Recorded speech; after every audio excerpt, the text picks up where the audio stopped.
Olá, esse é o canal Paz e Bem, eu sou a Carla Pavão, um abraço na comunidade Paz e Bem, na comunidade da Pós TV 247.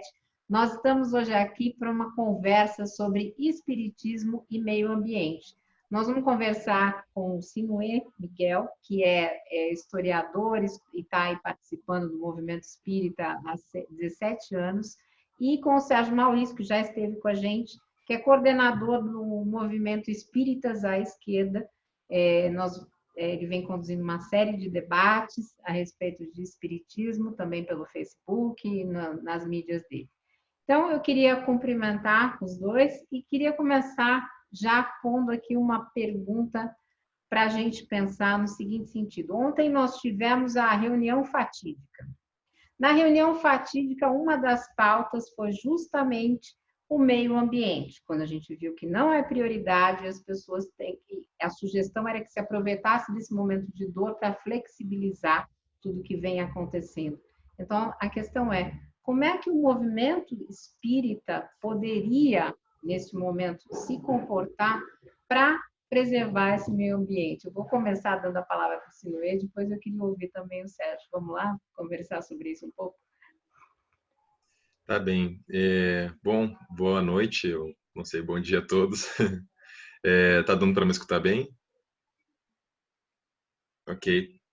É, eu acho que, do ponto de vista do meio ambiente, esse governo, não só a partir do que a reunião de ontem evidenciou, né, mas a partir de todas uma série de atitudes de um ministro que trabalha contra contra aquilo que a pasta se proporia a cuidar, né? Ele já vem evidenciando claramente uma atitude que exigiria de todos nós, não só espíritas, né? Mas qualquer um minimamente informado da situação, da situação na qual se encontra a Amazônia, né? Na situação na qual se encontra as populações indígenas, né, que lá habitam. Isso deveria nos colocar todos numa indignação imediata, né, e uma reação muito firme. Então, acredito que cada vez mais, cada vez mais as pessoas, cada vez mais as pessoas devem, acredito eu, começar a cair a ficha, né? Então, acho que tem esse papel da gente quanto espírita e comunicadores espíritas em especial, né? A gente deve ter essa função de chamar atenção para as incoerências, né? É, das incoerências de se continuar omisso, né? Ou pior ainda, apoiando, né? De uma forma mais ativa, um governo que vem agindo diametralmente oposto, né, a tudo aquilo que seria minimamente razoável do ponto de vista da preservação ambiental. Legal, vou dar a palavra para o Sérgio para ele comentar sobre isso. Só um esclarecimento, gente. Eu estou dizendo ontem, porque esse vídeo está sendo gravado num sábado, mas nós vamos ver que dia ele vai para o ar, então só para vocês não assustarem. Vamos lá, Sérgio. Bem, um prazer imenso, Carla, estar aqui com vocês. Sinuê, que bom rever você. É uma situação muito complicada, eu acho, a gente viver num país sob um governo que, de forma clara, ele promove essa destruição do meio ambiente. Ele não só não faz nada para poder defender, mas ele vai além, ele promove a destruição.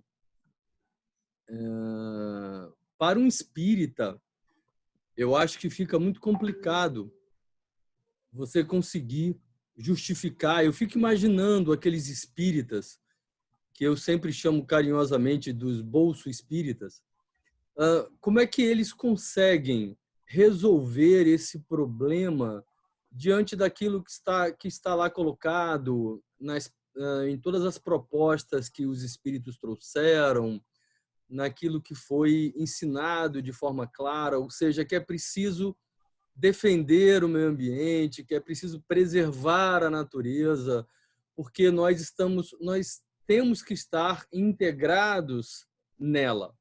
Nós somos parte dela, então destruir a natureza e promover a destruição é destruir a nossa forma de vida, é buscar promover a destruição da casa onde a espécie humana sobrevive. Então, eu fico tentando imaginar o que um espírita que apoia esse tipo de gente pensa, afinal de contas. Como é que você consegue justificar? Qual é o discurso viável para você conseguir justificar uma atitude como essa? Aquele vídeo que foi ontem divulgado, dentre inúmeros problemas muito graves, dentre vários crimes que foram promovidos ali naquele encontro, que é surreal, esse é um dos mais graves, eu acho. Ou seja, o próprio governo federal, usando de um momento de crise na saúde, em que toda a imprensa está voltada justamente para tentar cobrir a pandemia, para tentar mostrar os problemas e as soluções da pandemia, é esse mesmo governo federal que busca subterfúgios para tentar destruir a casa onde nós todos moramos. É surreal, Carla, é surreal. Eu, às vezes, fico pensando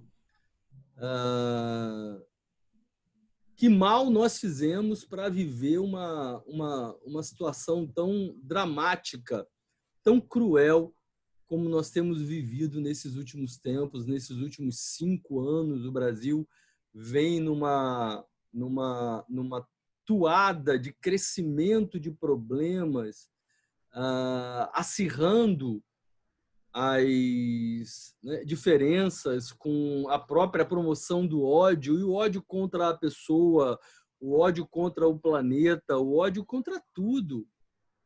É uma situação tão estranha isso. É difícil eu conseguir compreender como um espírita que apoia esse governo consegue justificar na sua mente, em sendo espírita e apoiando esse tipo de ação. Esses são os meus breves comentários. Legal. Eu não tenho essa resposta, também tenho esse questionamento dentro de mim, nas minhas reflexões, eu consigo ver pelo lado pedagógico como uma falha educacional, mas eu queria ouvir o Sinoé se a questão desse meio ambiente, Sinoé, se já chegou ao movimento espírita, historicamente, quando é que nós começamos a pensar em meio ambiente? Eu vi um artigo seu muito bom, vou até falar aqui para quem quiser ver, o site é ifenjf.org.br, o título do artigo espera só um pouquinho, Espiritismo, Ecologia e Colapso Socioambiental. Então, eu queria conversar, que você nos orientasse, desse informações sobre esta agenda, essa pauta aí do espiritismo e meio ambiente, porque o que me parece é que se fala pouco, porque pouca consciência se tem, salvo exceções, da ala mais progressiva, sobre meio ambiente no movimento espírita. E, claro, a gente tem o André Trigueiro aí levantando esse chapéu dentro do Cidades e Soluções, que é o que é mais conhecido. Então, eu queria te passar a bola aí. O que me parece é que o movimento espírita, ele acompanha, de um modo geral, o que se dá na sociedade. Então, dificilmente a gente consegue encontrar, e isso é um problema, porque um movimento que se quer transformador, um movimento que se quer ser uma importante alavanca de progresso, ele deveria estar procurando estar um passo à frente, pelo menos, da sociedade, de modo geral. E com relação à questão ambiental, me parece que ele anda na mesma no mesmo ritmo, né? Ou seja, a consciência ambiental ela ainda é uma questão muito recente, sobre a qual a maioria das pessoas tem uma percepção, eu diria, rasa, superficial mesmo, apesar de que muita coisa, que isso é mais chocante ainda, se a gente pensar, muita coisa já melhorou na realidade, se a gente olhar para uns 20 anos atrás, por exemplo, né? Muitas das coisas que hoje já parecem comuns, né, como a coleta seletiva do lixo, aquela coisa que qualquer criança já se dá conta de que jogar o lixo na rua é uma coisa sem que não tem cabimento, coisas do tipo, né? É, mas, do ponto de vista da compreensão da gravidade do todo, do que significa as questões ambientais associadas à vida humana, sobretudo, pensando o impacto que isso tem para a nossa geração já e para as futuras gerações, isso ainda é muito, o entendimento disso ainda é muito superficial. E isso se deve a muitos, eu acho que a vários fatores, né? É, um dos fatores importantes aqui é um aspecto chamado negacionismo, né? Que é uma das coisas que atinge aí, inclusive, governos, né? Que tem a ver com uma questão também associada a uma questão de descrédito da ciência, né? De desvalorização da ciência, de valorização da pura vontade, né? De uma supersimplificação dos conflitos e das questões, de um modo geral, que a ciência trata com a devida complexidade, e isso tudo vai se tornando coisa que parece que qualquer um pode falar o que quiser. As redes sociais contribuíram de uma maneira, né, nesse sentido. Então, tem vários fatores envolvidos aqui. Mas, para voltar à questão, então, no movimento espírita, o que me parece, né, existe, como de modo geral na sociedade, uma percepção de que a natureza é importante, tem a sua importância, e a gente, em tese, não deveríamos preservá-la, tá?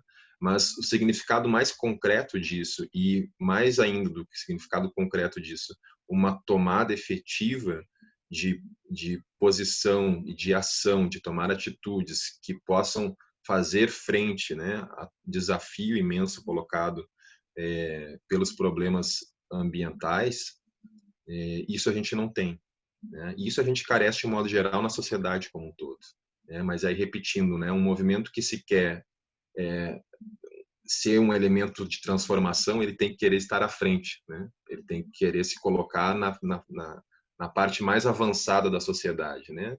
Que é onde militam os movimentos sociais, né? Onde atuam os ativistas, onde se colocam as pessoas que estão, né, batalhando para fazer desse mundo um mundo melhor, um mundo mais decente, um mundo sustentável. Então, eu acho que há uma defasagem grande, sim, e aí os meios para se responder isso, talvez fosse a próxima pergunta, né?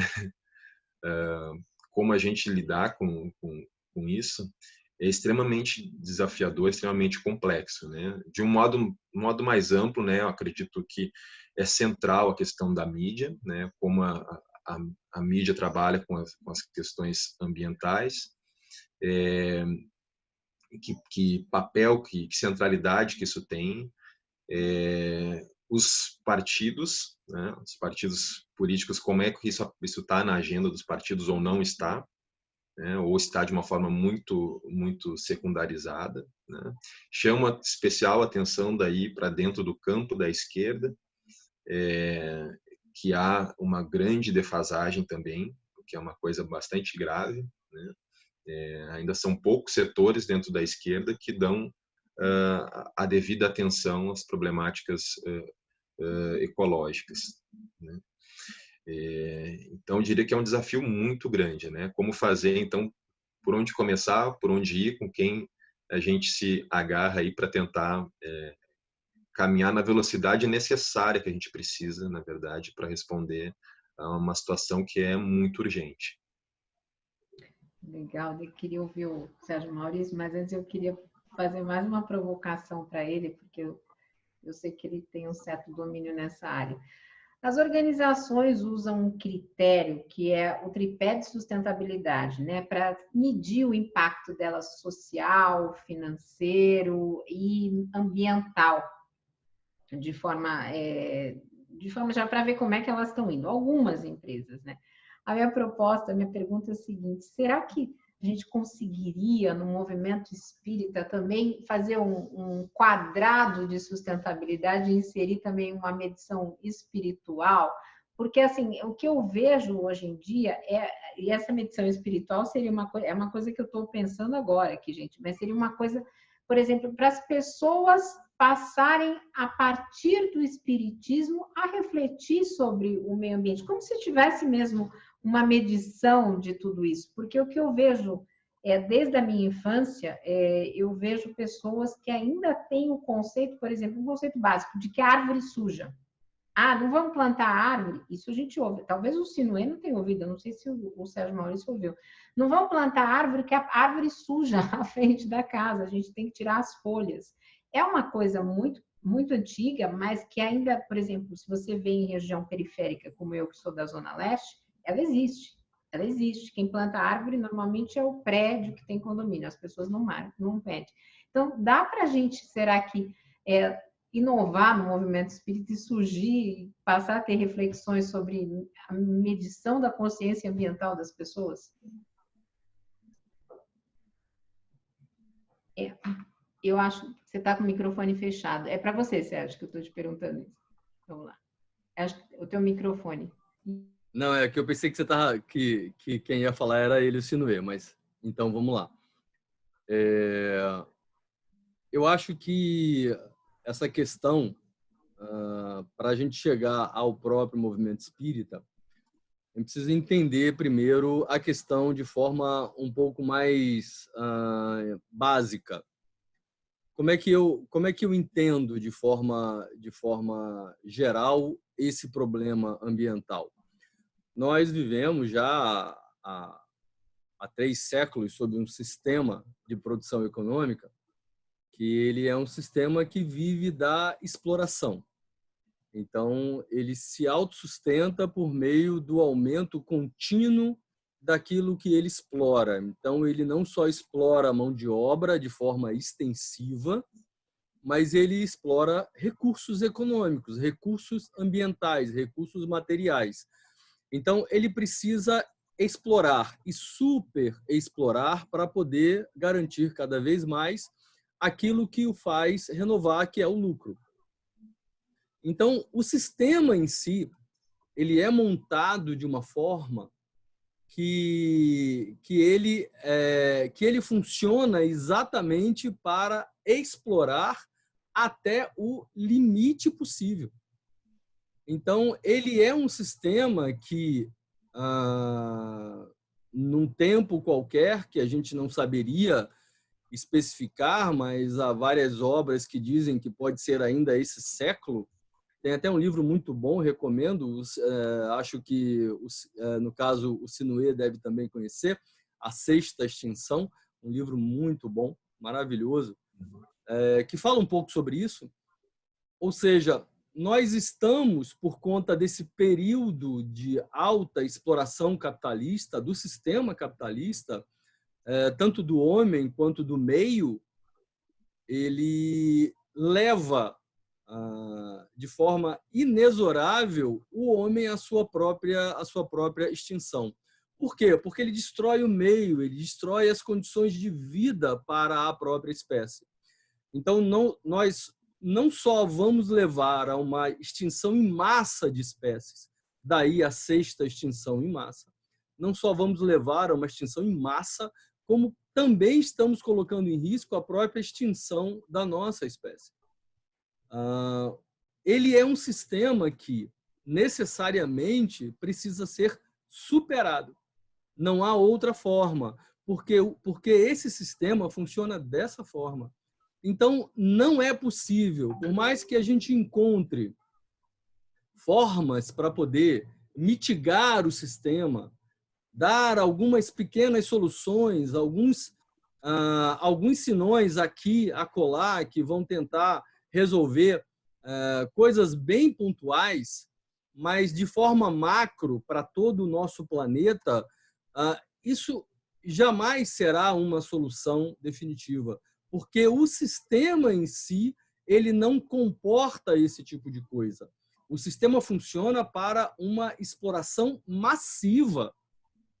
Então, enquanto não houver a superação do sistema de produção como nós hoje vivemos, não será possível nós pensarmos numa solução definitiva ao planeta e à própria vida das várias espécies, incluindo a nossa espécie.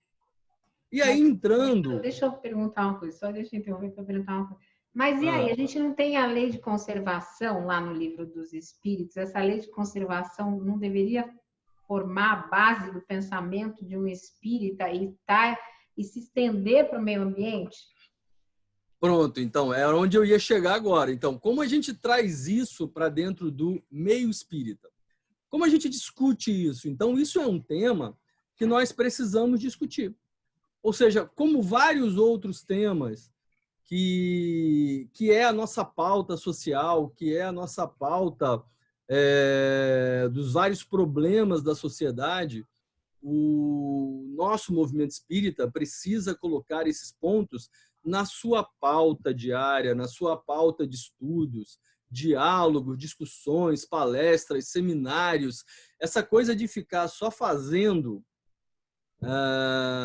aquele discurso piegas, religioso demais, muito, eu diria, salvacionista, e esquecendo os problemas reais que nós estamos vivendo, que são os problemas sociais, que são os problemas ambientais, que estão levando a sociedade, a espécie, o planeta a uma crise sem precedentes. Nós precisamos pensar sobre isso.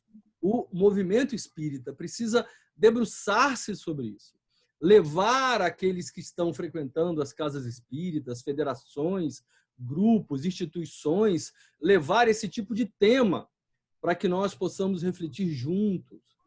Então, esse é um ponto crucial, é levar as ideias sociais espíritas para dentro da casa espírita, para que a gente possa discutir os problemas. E esse é um problema muito grave, porque ele pode inviabilizar a vida no planeta.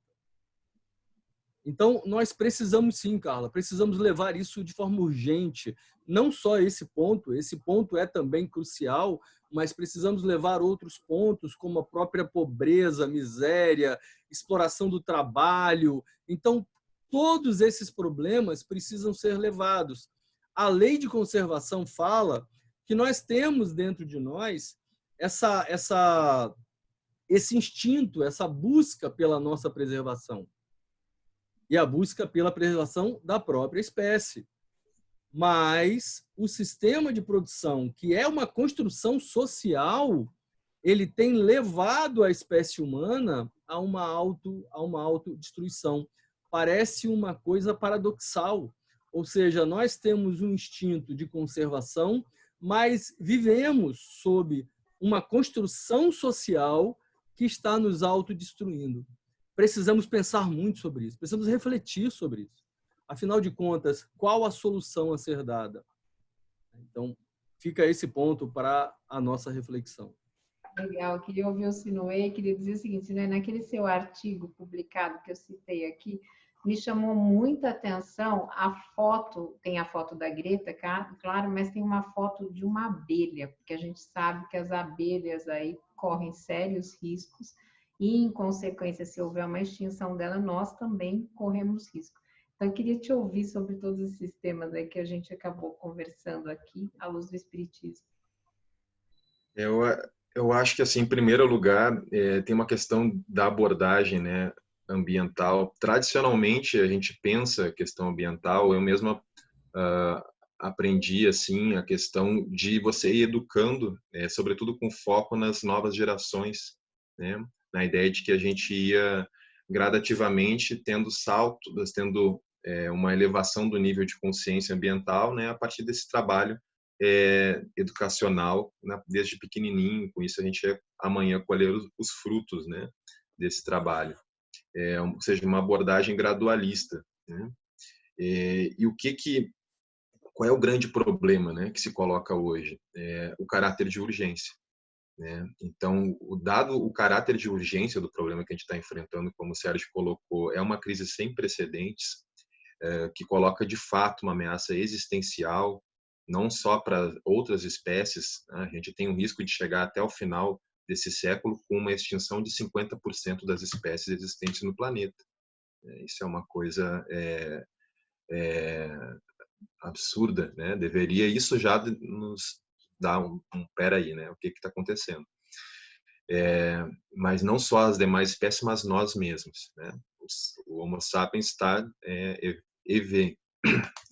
está eventualmente sob risco de extinção também, se seguirmos a trajetória na qual nós estamos sem nenhuma modificação. Então, dado esse caráter de urgência que se coloca, por exemplo, com a questão alimentar, né? Quando você menciona a questão das abelhas, a gente lembra logo de polinização, né? A gente lembra como a gente depende, né, da teia da natureza para a sustentação da vida, né? Para colocar só esse ponto, né, da questão da polinização.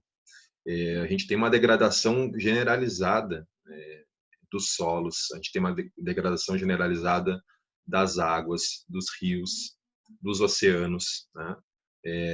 Por via justamente desse sistema absolutamente descontrolado, né, que rege a economia, mas quando fala de rege a economia, a gente está falando, na verdade, de reger os processos reprodutivos da nossa própria existência, né? A economia no sentido mais originário ali da ideia de gestão da casa comum, afinal de contas, é isso, né? E essa gestão está sendo, na verdade, a gestão da destruição, né?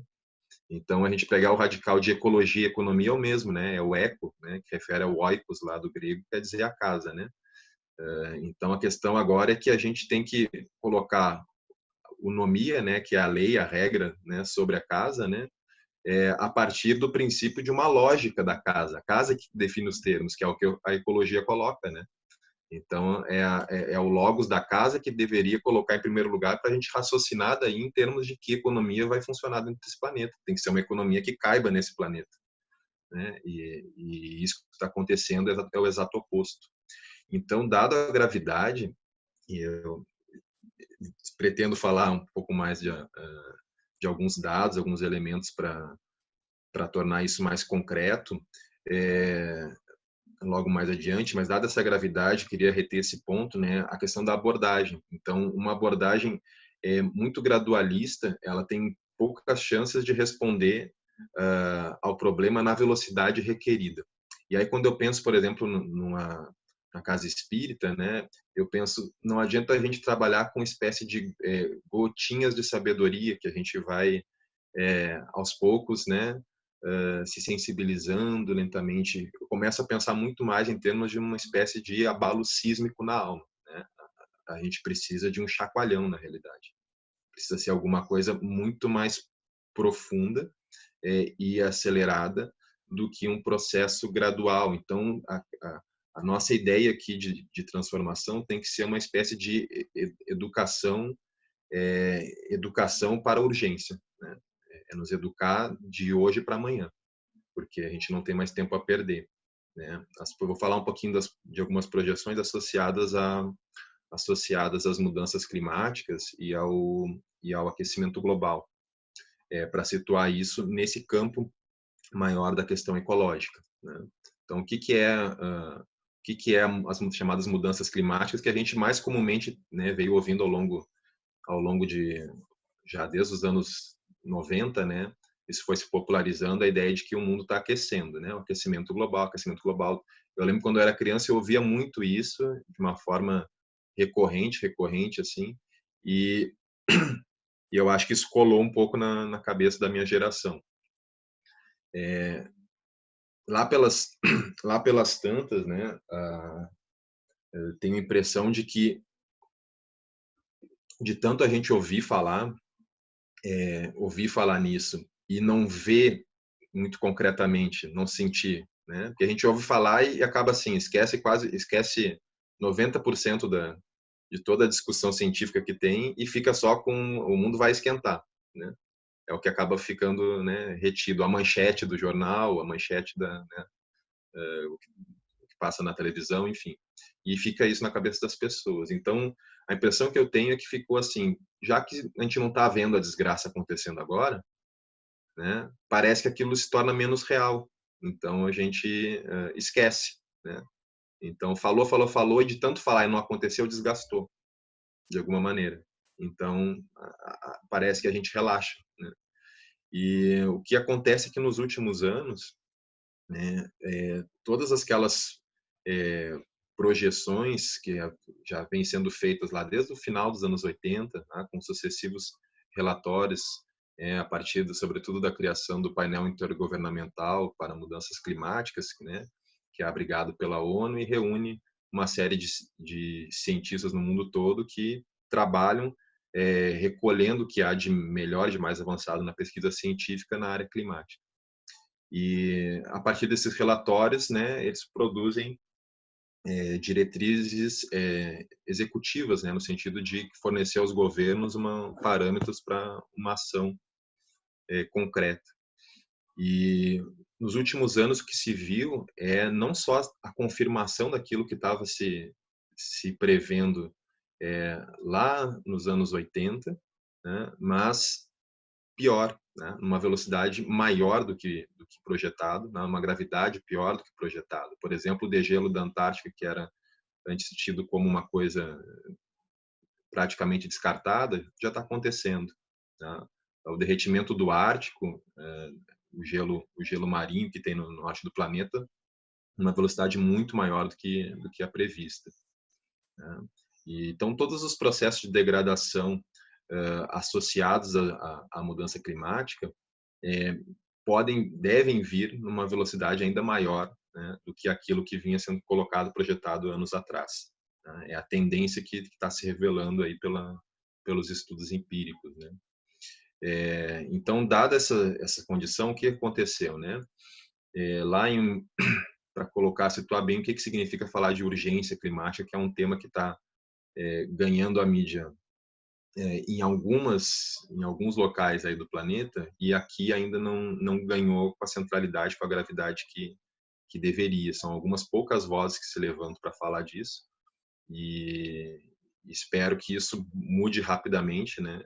Talvez sensibilizados agora com a crise sanitária do Covid-19, a gente consiga perceber melhor a necessidade de cuidado com o planeta, né? Mas para dar então alguns números com relação a essas projeções,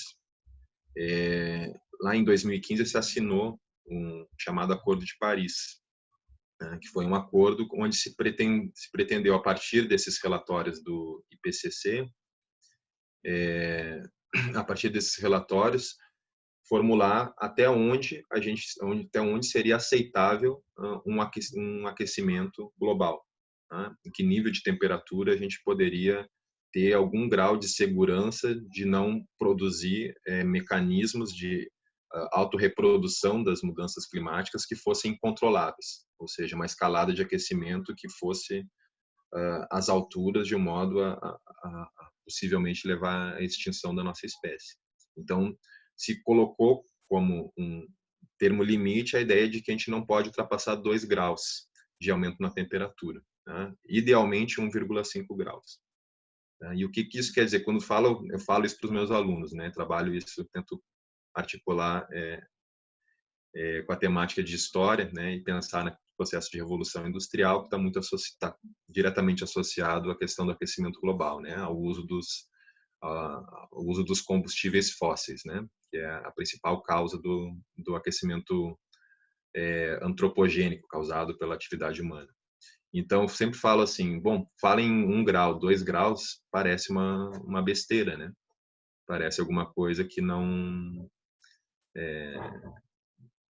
mudou 1 grau, 2 graus no meu dia a dia, não diz muita coisa, né? Mas isso diz respeito a uma confusão que a gente faz da meteorologia com o clima, né? Então, essa temperatura diária de oscilação, a diferença de 30 graus para 32 graus, daí, né? Um calorzinho a mais. isso é muito enganador. Então, isso é uma das coisas que eu me refiro, por exemplo, à questão da comunicação, questão de mídia, né? Muitas vezes essa linguagem, né, muito no nível assim seco, né? Só alguns números e tal, como se costuma falar de economia, por exemplo, né?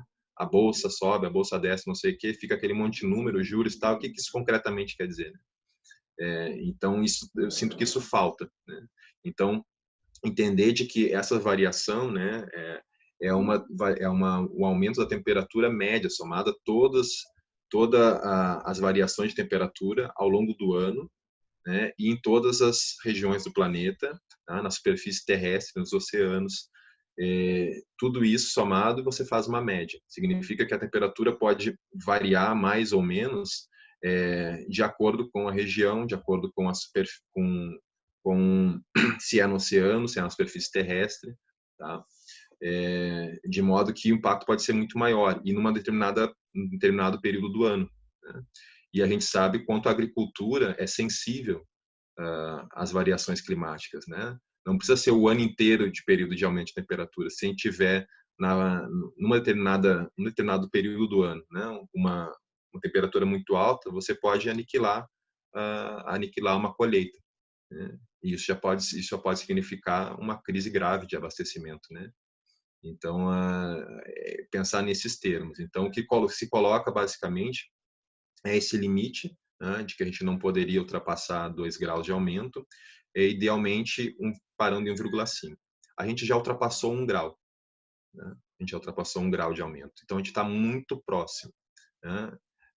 Isso deve acontecer já daqui a gente ultrapassar 2 graus, né? É coisa de 20, 30 anos, né? A gente tem a possibilidade, dentro das trajetórias que a gente está trabalhando, o IPCC trabalha com um número que projeta até o final do século, a gente pode chegar até 4,8 graus de aumento, né, da temperatura, até 2100.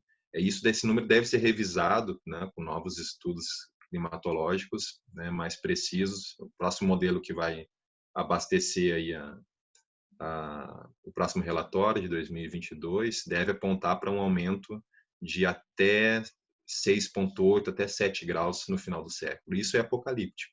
Então, quando a gente fala disso, está falando de fim das condições da maior parte da vida que a gente conhece. Então, é disso que a gente está falando. A gente está falando de caminhar para uma trajetória claramente inviável à vida, né? E comunicar isso com a devida clareza, eu sinto que isso pode fazer o abalo sísmico na alma, né? Quer dizer, a gente dá conta de que a gente tem uma urgência, né? E essa urgência significa uma redução das emissões de gases de efeito estufa da ordem de 50% daqui até 2030. E de 2030 até 2050, uma redução de 100%. E depois reduções negativas, ou seja, a gente tem que conseguir capturar carbono. Não sabe nem como ainda exatamente, né? Isso é absolutamente brutal, essa transformação, essa redução de emissões, porque significa uma mudança global na matriz energética, né? O abandono dos combustíveis fósseis, né? Carvão, petróleo, gás natural, e a adoção massiva de energia renovável, né? A eólica, solar são as principais que se tem aí. E mais além disso, uma redução muito grande nos níveis de consumo e no tipo de consumo, né? Na forma como a gente se locomove, na forma de transporte, na forma como a gente se alimenta. No caso brasileiro, sobretudo, a nossa questão mais grave é, sem sombra de dúvidas, a questão da Amazônia, né? Aí vem a questão do consumo de carne bovina, que é uma questão central, né?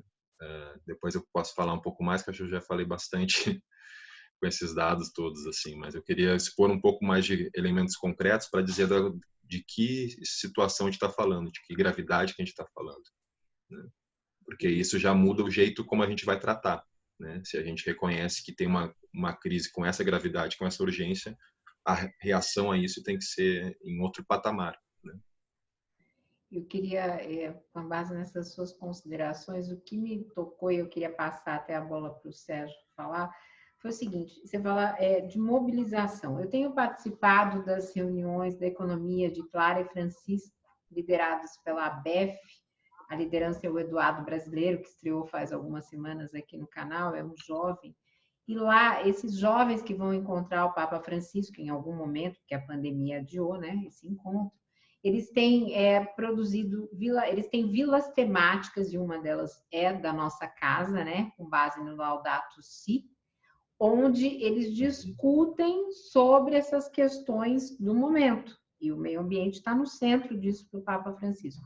Agora, nós, espíritas, e aí que eu me pergunto para o Sérgio, será que tem alguma mobilização que a gente podia fazer para somar esforços, ou com o Papa Francisco, ou com os nossos jovens, ou alguma coisa, no intuito de essa consciência realmente se fazer ali presente, porque o espírito ele tem uma coisa, e na pandemia eu estou vendo muito isso das pessoas mais conservadoras, que é assim, o máximo que vai acontecer comigo é morrer, eu sou espírita, o espírito não morre, então o planeta vai acabar, eu sou espírita, o espírito não morre, mas gente, nós estamos aqui porque a gente tem que estar aqui, tem que cumprir isso, né? Então vamos lembrar do outro lado. Eu queria ouvir um pouco do Sérgio e depois do Sinuê também sobre esse tema. Bem, Carla, realmente é um problema que todos nós temos que pensar juntos. O que me vem à mente de forma imediata é que nós precisamos fazer um grande movimento para colocar na pauta dessas discussões, desses diálogos, de produção de conhecimento dentro do próprio movimento espírita, esse tema. Esse tema tem que ser pautado. Eu achei muito boa a proposta do Sinuê. Sinuê, muito boa a ideia de você pensar em uma transformação radical. Então, eu até proponho aqui, ouvindo o Sinuê, eu tive uma grande ideia, aqui uma proposta que me veio à mente, na verdade, em termos de nome, nomenclatura. Em vez de nós estarmos falando em sempre reforma íntima, que tal a gente pensar numa revolução íntima? Nós precisamos revolucionar em todos os nossos aspectos. É preciso revolucionar o nosso movimento espírita, dar a ele uma outra direção, necessariamente, porque essa direção que hoje ele caminha, ele foi capturado por esse pensamento conservador, e ele caminha por uma estrada que está nos levando a uma destruição da casa do ecos, destruição do ser humano, destruição da sociedade. Nós precisamos revolucionar. Então, é preciso que os nossos líderes desse nosso movimento espírita que pautem esse tema. Parem de falar apenas em coisas como, por exemplo, desculpa o termo, mas é o que tem sido usado por grandes líderes, ideologia de gênero. Estar menos preocupado com isso, até porque isso não causa nenhuma preocupação, muito pelo contrário, as pessoas todas devem ser integradas à nossa sociedade e ao nosso movimento espírita. Então, nós precisamos levar, em vez de estar falando bobagem nos seminários, congressos, palestras, e a gente devia estar levando essa pauta. Ou seja, é preciso sim que os grandes líderes do nosso movimento coloquem na pauta essa discussão. É preciso que aqueles que têm grandes seguidores, aqueles que conseguem ser ouvidos pelo grande movimento espírita, pela massa dos espíritas, eles precisam ser conscientizados de que esse é um tema absolutamente essencial. Porque, como bem disse o Sinuê, é para ontem. Nós não temos tempo. Nós estamos destruindo o planeta. E a nossa possibilidade de sobrevivência a partir dessa destruição do planeta tende a zero.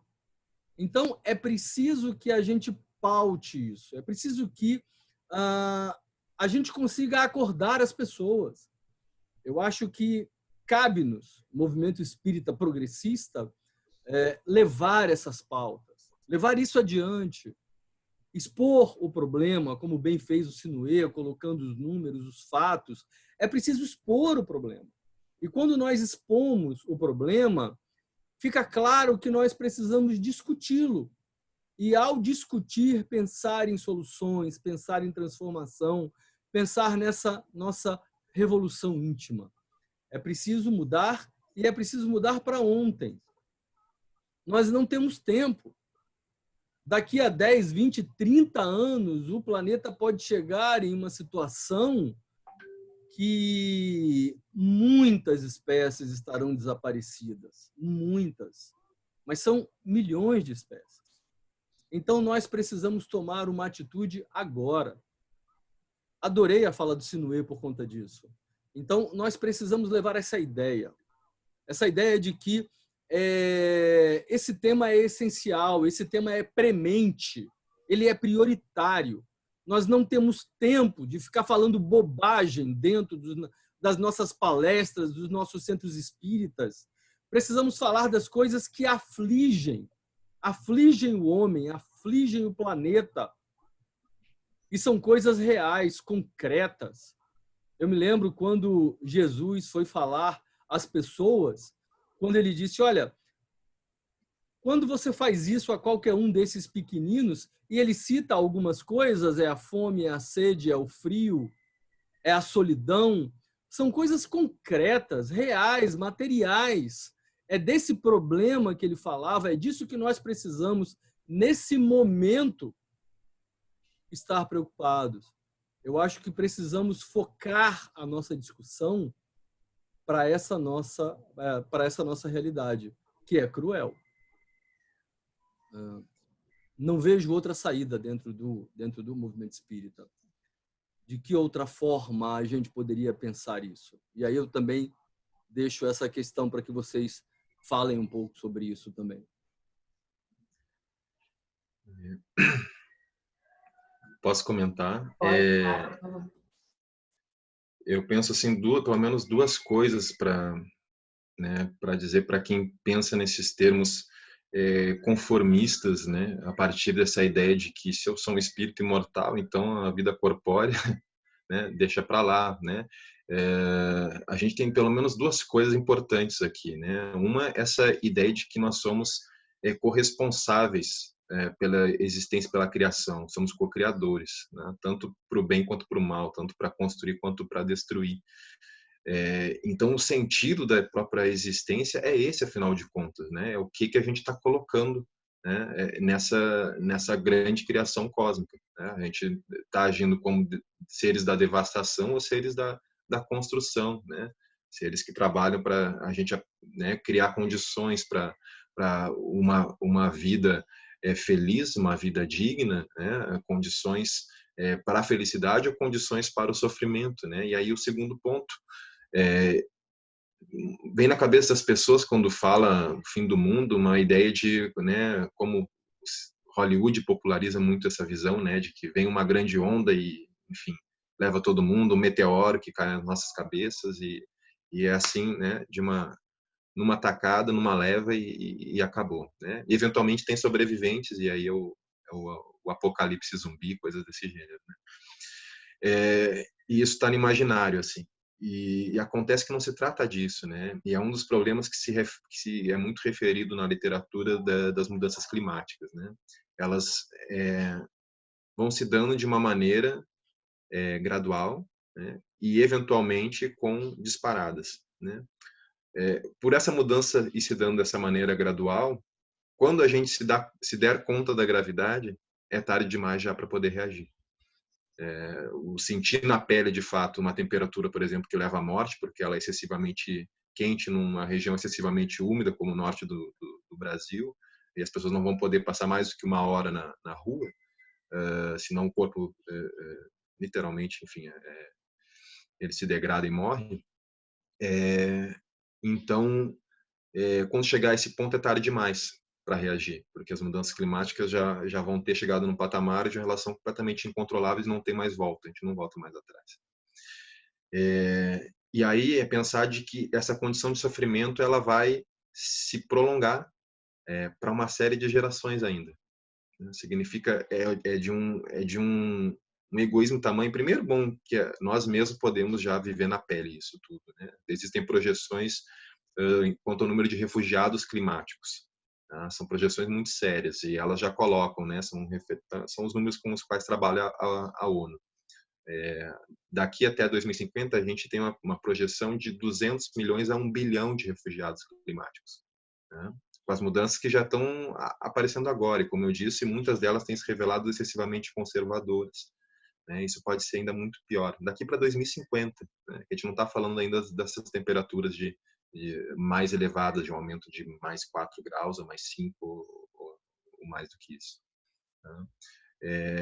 Então, significa a gente proporcionar um mundo absolutamente degradado, né? Onde bilhões de pessoas vão passar fome, vão ter que se deslocar, muitas guerras deverão surgir em torno disso, né? Pela disputa por recursos cada vez mais escassos, né? É isso que a gente tem que imaginar, é imaginar um mundo que eu deixo para o meu filho, né? Eu tenho um filho de 5 anos e eu penso sempre nele quando eu falo dessa temática, né? Que me causa profunda angústia, né?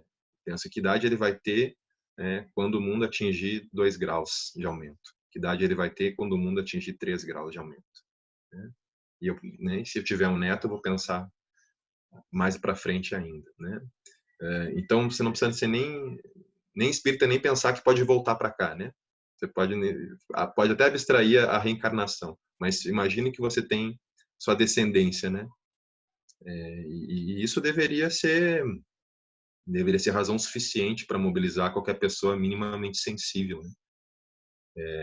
Então eu acredito nisso, eu acho que a gente precisa desse choque de realidade, e aí tem uma questão, um desafio muito grande, que é essa questão do certo desprezo do conhecimento científico, porque para você assumir a concretude disso que a gente está falando, você precisa confiar na capacidade da ciência de prover informação segura, né? E aí tem outra questão associada, que é a questão em geral das religiões, do espiritismo em particular, com a ideia de Deus como um ser providencial que pode entrar aqui no nosso planeta ou intervir de alguma maneira em determinado momento, salvando do dia para a noite, né? A nossa situação emergencial, né? Tem uma confiança, né? De uma salvação que vem de fora, na realidade, né? E não a partir de nós mesmos. Então, trabalhar nesse sentido é muito importante quando a gente fala do campo religioso. E aí eu coloco aqui uma questão muito central, né? Especialmente para o caso brasileiro, mas latino-americano, sociedades que são profundamente religiosas, né? Tem um papel muito importante as religiões para responder a essa crise ecológica e climática, né? Eu não vislumbro, não visualizo uma saída para isso sem um papel muito importante das religiões. Elas são capazes, para o bem e para o mal, de mobilizar milhões e milhões e milhões de pessoas rapidamente, né? Coisa que por outros meios a gente levaria décadas. Então, eu depositaria muita fé nesse sentido, né? Um movimento como o iniciado pelo Papa Francisco, com a Laudato Si, é um movimento exemplar. E se a gente conseguisse trazer esse espírito para dentro do movimento espírita, seria já uma grande conquista, né? Então, a gente conseguir sair dessa ideia de uma passividade com relação a Deus e conseguir enxergar a providência divina no trabalho dos cientistas do clima, né? A providência divina no trabalho dos ativistas ambientais, de uma Greta Thunberg, né? Tá lá a providência divina, né? Ela tá gritando, né? Hajam, né? A providência divina tá nos movimentos sociais que estão agindo aqui agora e dizendo para todos, para quem quer ouvir, tem hora de ver, ouvidos para ouvir, né? De que esse governo é um governo da morte, um governo da destruição, um governo negacionista climático, né? Nega que isso tudo está acontecendo, né? O que é muito grave. Então eu acredito nisso, acredito que a gente conseguir por dentro das religiões, por dentro da fé em Deus, mas na fé também no ser humano, né? Na nossa capacidade de agirmos para o bem, nossa capacidade transformadora, né? Nossa capacidade de abrir mão de muitos dos nossos do conforto que é a gente fechar os olhos muitas vezes e seguir a vida como se nada tivesse acontecendo, né? Então, acho que é nesse sentido que a gente pode ainda ter alguma esperança. Legal, bacana. A gente está chegando aqui no final, eu vou passar a palavra para o Sérgio, depois eu vou ver para você, para que vocês façam essas considerações finais, essas reflexões, né? Nós estamos fazendo aqui um exercício filosófico de pensar caminhos para aproximar o movimento espírita dessa consciência ambiental que é tão importante, mas que bom, num mundo que ainda tem gente querendo que a Terra seja plana, a gente até entende, né, que está difícil de chegar, mas a gente tem que fazer esse debate, essa conversa para tentar angariar mais pessoas nesse movimento. Então, vou começar com o Sérgio, vamos lá. Bem, eu acho que a nossa geração ela está sendo convocada a tomar uma ação, a ter uma postura diferente diante da nossa realidade. O sistema capitalista de produção já existe de forma mais acentuada, pelo menos há 300 anos. E nesses 300 anos, que diante da história humana é um nada, é um segundo, nós já conseguimos, nesse período, destruir a Terra. Estamos super explorando o planeta, além das pessoas. Estamos chegando numa condição de total exaustão de recursos. E isso leva à morte de espécies, isso leva à morte da vida no planeta.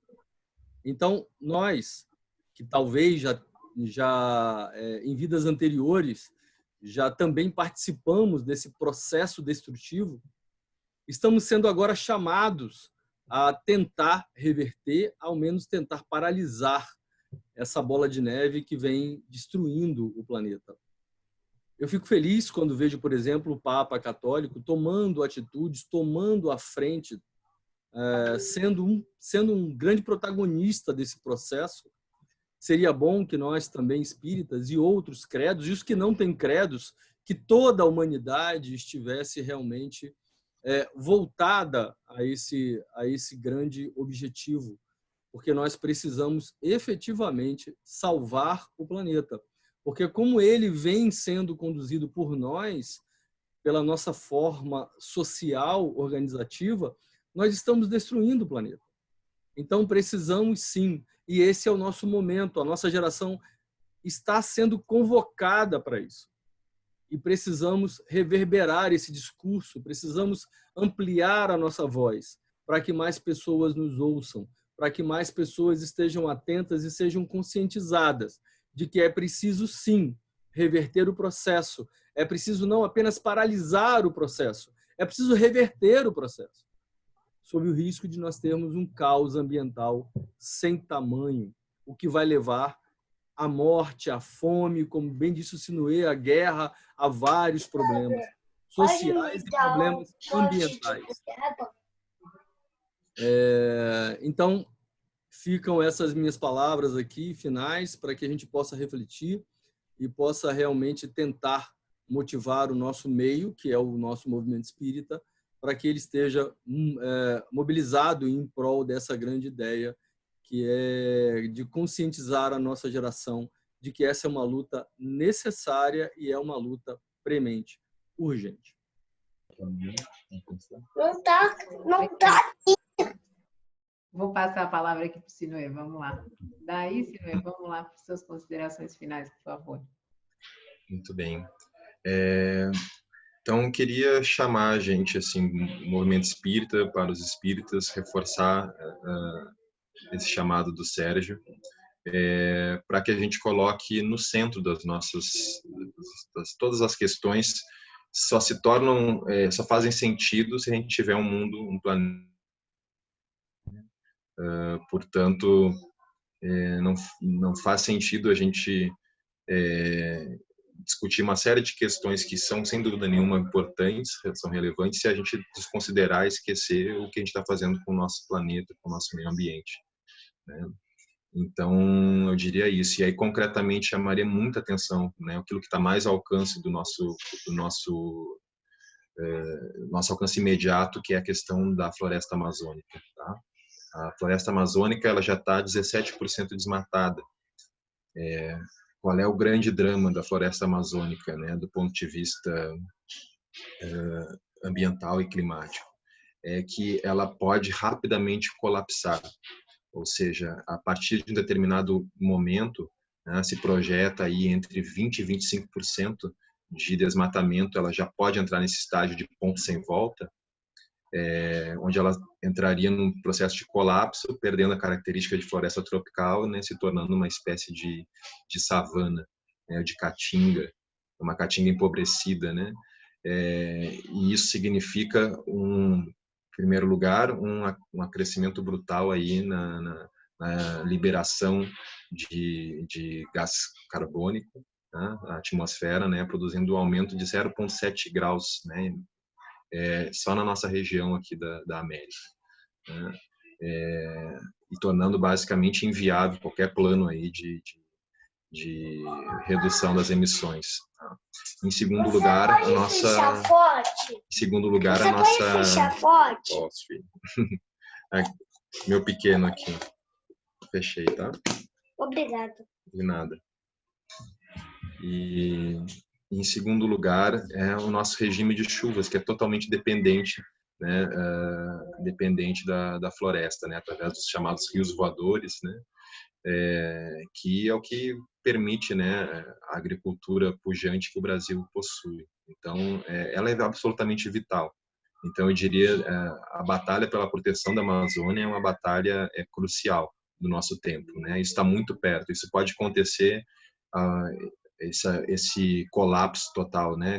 Esse ponto de viragem assim, em volta da Amazônia daqui a 15 ou 30 anos, mas alguns colocam até a possibilidade daqui a 5 anos, nesse atual ritmo absolutamente catastrófico de desmatamento que a gente está vendo aí, né? Sobretudo aí nos últimos anos com esse desgoverno. Então, isso é muito assustador. E aí a gente tem um papel central. Uma das questões que a gente pode atuar imediatamente é a questão da redução. Tá? Você não quer se tornar vegetariano, não se torna vegetariano, mas uma redução importante no consumo de carne bovina. Tá? 80% da carne bovina produzida a partir do gado que está na região amazônica é consumida no próprio Brasil. Ou seja, a gente tem um grande poder aqui de resposta, né, nessa dinâmica do agronegócio que está muito associada ao desmatamento. Então, uma redução no consumo de carne bovina teria um impacto imediato nessa dinâmica do desmatamento. E uma resposta política. O espírita tem que quebrar esse tabu, né, da política como uma barreira que a gente parece que não pode atravessar. Se a gente não entrar nisso, a gente não vai dar a resposta coletiva que a gente precisa para responder a esse desafio enorme, né? Então, eu acho que chega da gente calar. Legal, gente. Então, vamos chegando ao fim. Esse é o canal Paz e Bem. E vamos convidando vocês para essa militância política humana, né? Uma militância humana em favor do nosso meio ambiente, da nossa casa. Nós, espíritas, estamos aqui com essa reflexão e queremos convidar vocês que se juntem a nós. Um beijo grande. Obrigada, Sinuê. Obrigada, Sérgio Maurício. E paz e bem, gente. Paz e bem.